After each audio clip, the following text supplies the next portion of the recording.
ایک بحران ٹلا نہیں تو دوسرا پنجے کاٹنے لگا۔ ملک میں آٹے کی قیمتیں آسمان پر، روٹی کھانا بھی مشکل ہو گیا۔ پنجاب میں 15 کلو آٹے کا تھیلا 1500 سے زائد کا ہو گیا۔ سبسڈائزڈ آٹے کی فراہمی بند، شہری دکانوں کے چکر لگانے پر مجبور۔ کراچی میں آٹا مزید 6 روپے مہنگا، 126 روپے کلو فروخت ہونے لگا۔ خیبر پختونخوا میں فائن آٹے کا تھیلا 2250 روپے کا ہو گیا۔ کوئٹہ میں سنگل روٹی 30 روپے، ڈبل روٹی 60 روپے کی ہو گئی۔ آٹے کی غیر قانونی اسمگلنگ کے خلاف کارروائی۔ موٹر وے اور جی ٹی روڈ پر 4 گاڑیوں سے گندم اور 2 سے آٹا پکڑا گیا۔ ڈینگی مچھر کے ڈنگ، بڑے پیمانے پر شہری بیمار پڑنے لگے۔ خیبر پختون میں 24 گھنٹے میں 350 افراد ڈینگی بخار سے مبتلا، مجموعی تعداد 4538 ہو گئی۔ پنجاب میں ایک روز ڈینگی کے 191 مریض رپورٹ ہوئے۔ راولپنڈی میں 84 اور لاہور میں 60 افراد ڈینگی کا شکار ہوئے۔ اسلام آباد میں ایک روز میں 96 افراد میں ڈینگی وائرس کی تشخیص۔ کراچی میں 388 افراد ڈینگی کے باعث بیمار پڑ گئے۔ کراچی کے ہسپتالوں میں بچوں کے لیے ڈینگی آئسولیشن وارڈ قائم نہ ہو سکی، والدین شدید پریشان۔ سیلاب زدہ علاقوں میں گیسٹرو، ملیریا سمیت وبائی امراض کا زور برقرار۔ جیکب آباد میں 24 گھنٹوں میں 2 بچوں سمیت 3 افراد دم توڑ گئے۔ سیلابی پانی پر مچھروں کی افزائش، ہسپتالوں مریض سے بھر گئے۔ 22 روز میں گیسٹرو کے 5645، ملیریا کے 4721 کیس رپورٹ ہوئے۔ کوٹکی میں صورتحال کشیدہ، 3 ہفتوں میں 15 اموات ہو چکی۔ لاڑکانہ میں ملیریا بے قابو، مریضوں کی تعداد بڑھنے پر ادویات ختم۔ ڈی ایچ او لاڑکانہ کا محکمہ صحت کو خط ادویات فوری بھیجنے کا مطالبہ کر دیا۔ اقوام متحدہ کی پاکستان کے سیلاب زدگان کے لیے مدد کی اپیل۔ یونیسیف کا کہنا ہے کہ پاکستان میں 34 لاکھ سیلاب زدہ بچے فوری امداد کے منتظر ہیں۔ سیلاب سے متاثرہ مائیں بھی غذائی قلت کا شکار ہیں۔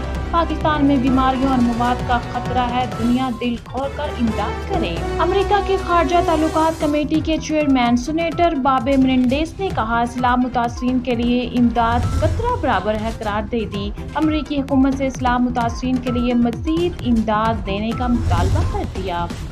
حالیہ بارشوں اور سیلاب سے بلوچستان کے باغات تباہی کی داستان سنانے لگے۔ مستونگ کی تحصیل دشت میں بڑے پیمانے پر سیب کے باغات تباہ، درخت جڑ سے ختم، تیار پھل ٹوٹ کر سڑ گیا۔ باغات کے مالکان شدید پریشان، حکومت سے مدد کی درخواست کر دی۔ وزیر اعلیٰ سندھ سے قونصل جنرل ترکیہ کی ملاقات، سیلاب متاثرین کی بحالی پر گفتگو۔ مراد علی شاہ نے امداد بھیجنے پر شکریہ ادا کیا۔ سیلاب متاثرین کے لیے عالمی ممالک کی امداد بھی جاری۔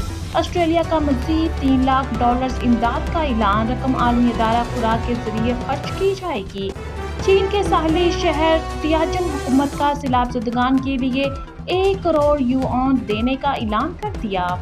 رحیم یار خان کی دیگی نہر میں 70 فٹ چوڑا شگاف پڑ گیا۔ کپاس، گنے کی فصل، باغات اور قریبی بستیاں زیر آب۔ اطلاع کے باوجود کئی گھنٹے بعد بھی محکمہ آبپاشی کا عملہ نہ پہنچ چکا۔ لوگ اپنی مدد آپ کے تحت شگاف بند کرنے میں مصروف۔ وزیر اعظم شہباز شریف آج نواز شریف سے ملاقات کریں گے۔ نواز شریف حسن نواز کے دفتر پہنچ گئے۔ شہباز شریف کچھ دیر میں پہنچیں گے۔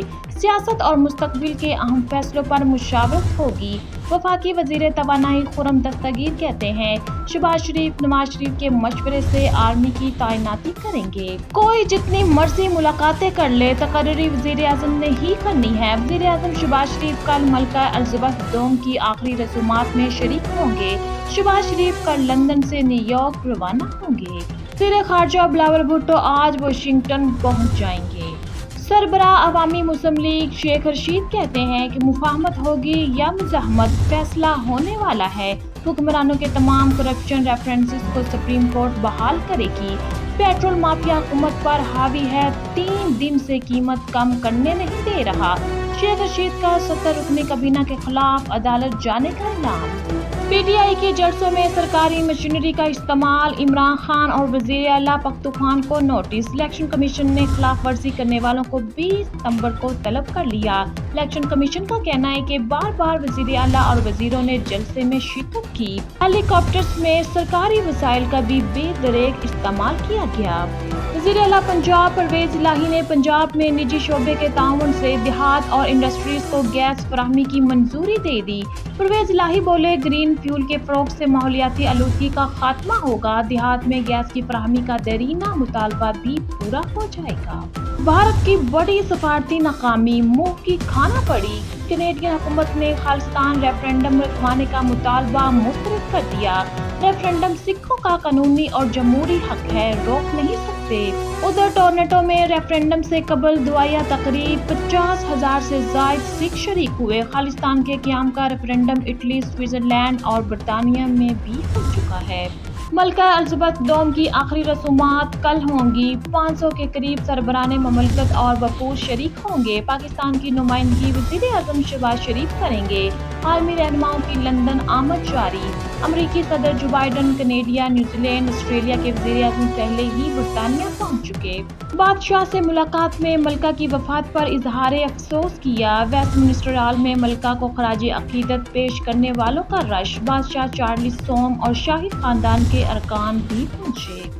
جاپان میں غیر معمولی سمندری طوفان نامادول کی وارننگ جاری۔ سمندری طوفان آج جاپان کے کیوشو جزیرے سے ٹکرائے گا۔ کیوشو جزیرے سے 20 لاکھ افراد کی نقل مکانی، جزیرے میں کئی ٹرینیں اور سینکڑوں پروازیں منسوخ کر دی گئیں۔ اور کھیل کے میدان سے اچھی خبر، رومانیہ کلچرل فیسٹیول ماس ریسلنگ چیمپئن شپ میں پاکستانی ریسل کی جیت۔ ساتھ راجپوت نے سیمی فائنل میں حریف ریسل کو 2-0 سے ہرا دیا۔